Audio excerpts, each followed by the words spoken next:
Ano ang tawag sa pinakamaliit na manok? Chicken cube.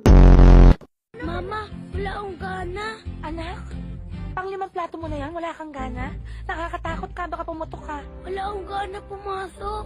Ay, hindi pwede, anak. Guys, I'm so proud dahil sa scatter, nakabakal ako ng electric fan. Dating naka-aircon. Ano ang pinakamatandang eskwelahan sa Pilipinas?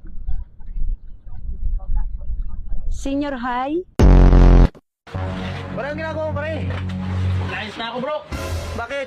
Lagi na lang ako mali. Wala na akong ginawang tama. Ay, diyan ka naman pa rin nagkakamali. Kaya nga, mali na naman. Ano nangyari sa'yo? May nag-aagis na paputok sa akin to. Naputokan ako sa kamay. Oh, nandito anak mo. Anong ginagawa mo dito, ha? Ay, tay, buntis po ako. Ha? Ayan, naputokan din.